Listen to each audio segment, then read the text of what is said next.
فقلت استغفروا ربكم إنه كان غفارا يرسل السماء عليكم مدرارا ويمددكم بأموال وبنين ويجعل لكم جنات ويجعل لكم أنهارا.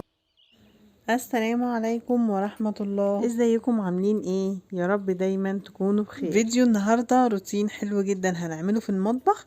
هنعرف كده ازاي نحافظ على حاجتنا عشان حاجتنا ما تبص بسرعة وتفضل معانا وقت طويل. بس يا ريت ما تنسينيش بلايك حلو زيك وتعليق حلو منك في التعليقات يسعد قلبي، ربنا يسعد قلبك. ويلا بينا نسمي الله ونصلي على رسول الله وندخل بسرعة في الفيديو بتاعنا. اللهم صلي وسلم وبارك على سيدنا محمد. وقبل ما نبدأ في روتين يومنا لازم أول حاجة نعملها الصبح نقول الأذكار عشان يومك يبقى كله خير وبركة ونشاط، وعشان يبقى عندك نشاط وتقومي تنجزي كل حاجة وراكي. ما تنسيش تقولي الدعاء ده حلو جدا، هتلاقي نفسك بجد اتنشطتي إن شاء الله. قولي اللهم إني أبرأ إليك من حولي وقوتي وألتجئ إلى حولك وقوتك يا ذا القوي المتين. اللهم أعني ولا تعن علي، اللهم انصرني ولا تنصر علي، اللهم اهدني ويسر الهدى لي. وإن شاء الله ربنا يعيننا ويقوينا على شغل بيتنا ويبقى دايما كده زي الفل وحلو كده. وانا عارفة ان الكسل اليومين دول كتير وفي خمول علشان كمان الحر جامد جدا، بس تنشطي كده وقومي كده شوفي ايه اللي وراكي وافتكري كده اللي انتي هتعمليه. شكل البيت بعد ما يخلص، يعني بصي عليه كده دلوقتي لما القسيم مكركب افتكري شكله بعد ما يخلص والراحة النفسية اللي هتبقي فيها. هتلاقي نفسك قمتي على طول خلصتي كل اللي وراكي. كان المطبخ عندي شكلا من بره شكله حلو، لكن فيه بقى حاجات داخلية جوه كده كانت عايزة تشيل بقى وتتنفض، وكان عليها أتربة، وكان بقالي فترة بصراحة ما عملتهاش. فقلت بقى تشجع كده واشجع كمان احبابي معايا. لو وراكي اي حاجة شوفي الفيديو قومي على طول اعمليها ما تكسليش. طبعا الادراج بتاع اللي بيبقى فيها مثلا الخزين او فيها حاجات انت عيناها دي بتبقى في كل فين وفين لما بنعملها مرة. انا بقالي فترة كبيرة ما عملتهاش، يمكن من العيد مثلا او من دخلة العيد كده. كنت عاملاها قبل العيد بشوية، فقلت بقى ايه، خلاص كتير بقى كده عليها، عدى اكتر اهو من شهرين. قلت بقى امسكها كده درج درج انظمه كده وانضفه واغسله من جوه. وفعلا لقيت حاجات كانت لازقه فيها، مش عارفه كانت حاجات واقعه مني وانا مش اخده بالي. شلته بقى وشلت المفارش اللي فيه، واول درج خالص ده كان فيه اللي هو السكاكين انا ما بحطش المعالق فيه، انا بحط السكاكين، المقصات، الفرش اللي هي عصارة الليمون او بتاعة الثوم، الحاجات دي يعني. كان كتير كده ومكركب، وكان في حاجات اصلا كمان ملهاش لازمة مهيشة كده الدرج خالص ومخلياه مكركب. فقمت جايه بقى شايلاه وشايله كل حاجه فيه. وانا عندي المنظم ده خشب، هو كان منظم معالق، كنت جايبه كده طقم معالق كان فيه المنظم ده. قلت بقى مرمهوش واستفاد منه في الدرج. لكن بصراحه البلاستيك احلى بكتير من الخشب. اولا الخشب المفروض ما يتغسلش بميه كتير علشان الخشب ما يبص، لان الخشب كده كده الميه بتبوظه. بس انا اضطريت ان انا اغسله بالميه لان هو كان فيه اتربه كده وحاجات لازقه. فقمت ماسكاه كده وغسلاه كويس، وانا كده كده ان شاء الله هجيب منظم البلاستيك، بيبقى حلو قوي وبيدي شكل حلو جدا في الدرج.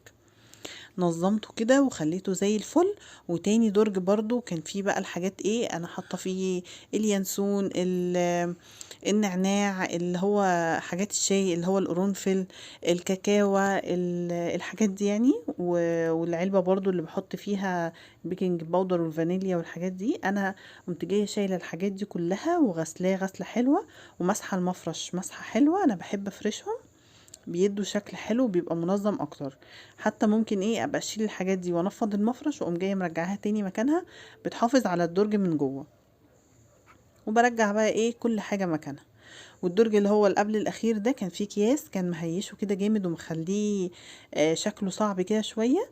شلت بقى اكياس وشلت كل حاجه فيه، وكنت حاطه طقم التوزيع لان انا ما بستخدموش كتير، ما يعني يعتبر اصلا ما بستخدموش، انا بس مطلعه المغرفه بتاعته هي اللي بستخدمها. فكنت لفاه كده في كيس عشان ما يتبهدلش.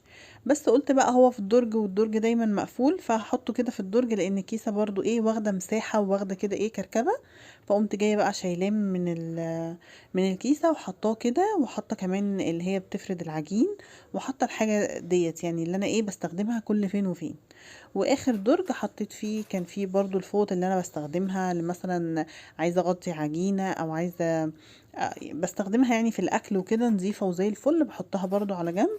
وبحط على الجنب التاني اللي هي الليف بتاع المواعين والسلك والحاجات دي.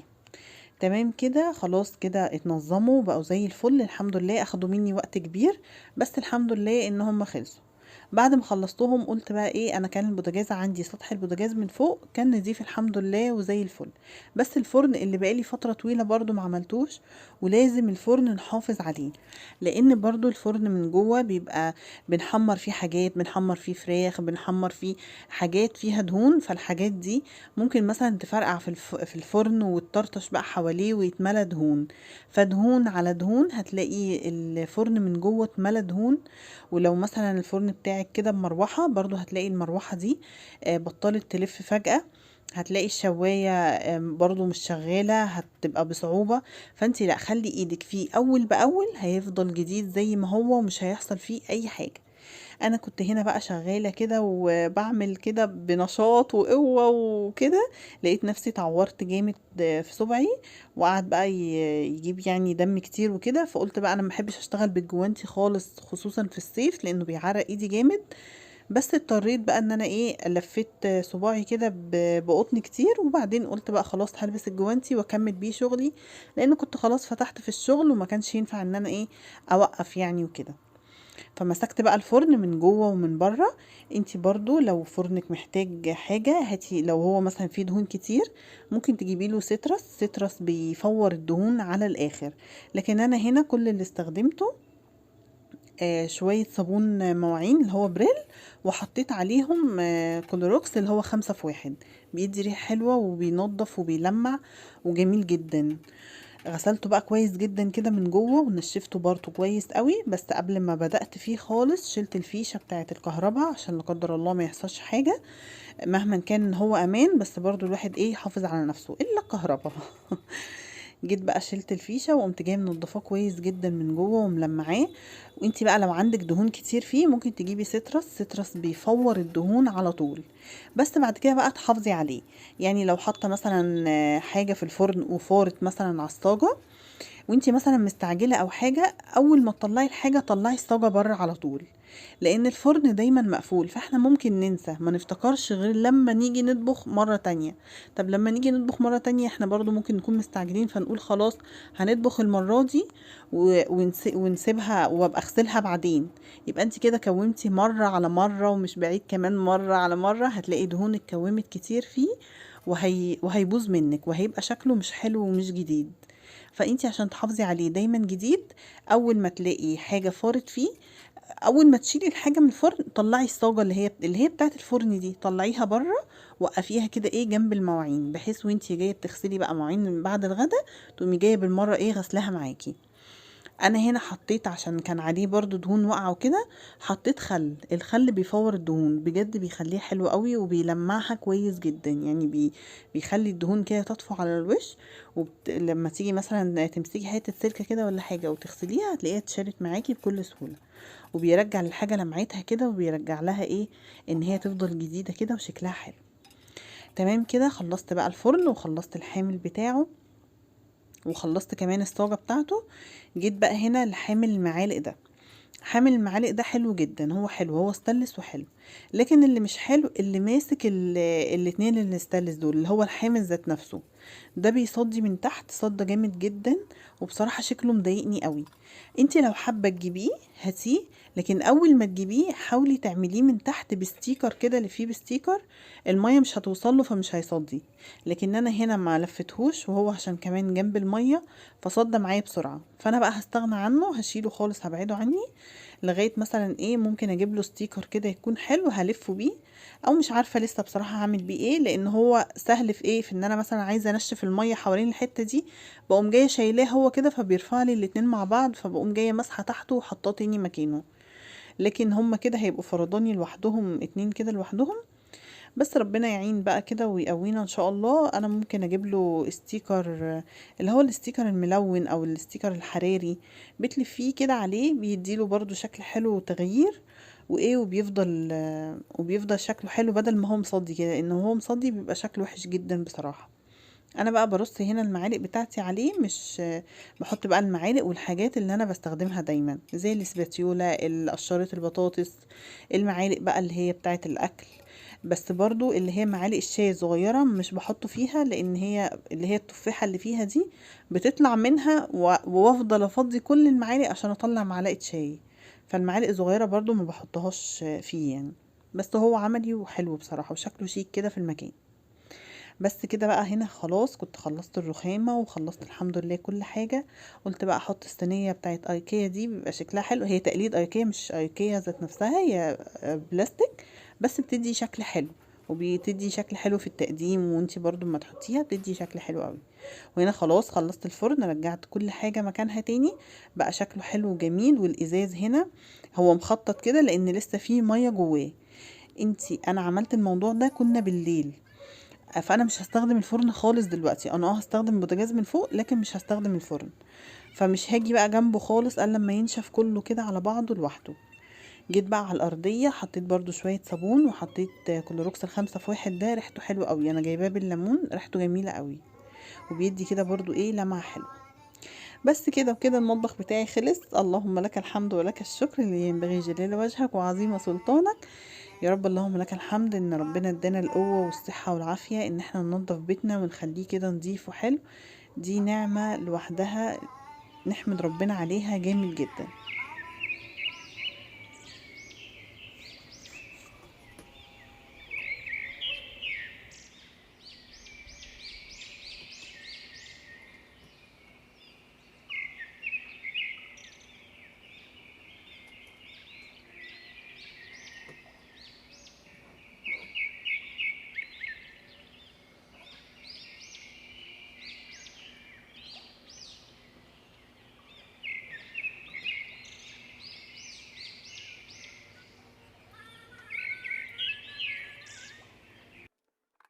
خلصنا المطبخ وطفينا النور، قال يعني خلاص هنخش ننام وكده خلاص.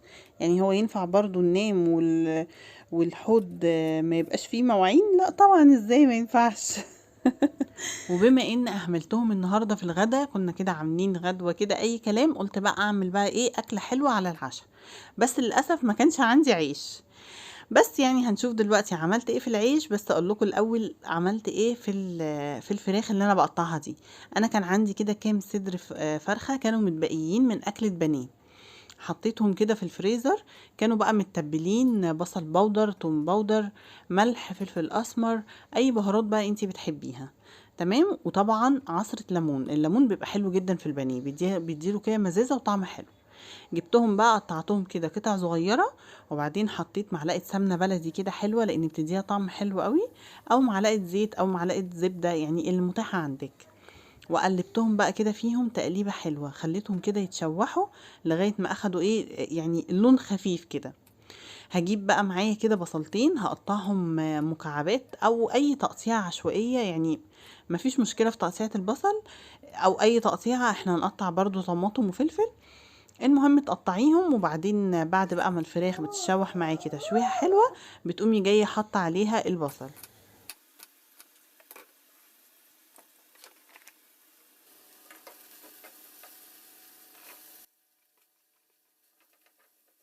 هنقلب بقى البصل كده مع الفراخ، هو كده كده يعني ايه هيدبل خالص معاها، علشان هو لسه كمان هيستوي مع الفراخ وكده.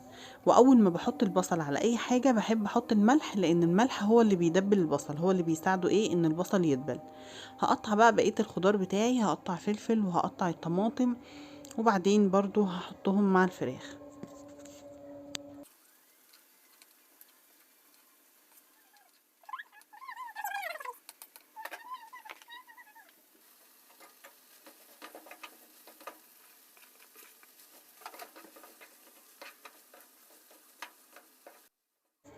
هبتدي بقى احط البهارات بتاعتي. انت بقى اي بهارات انت بتحبيها حطيها.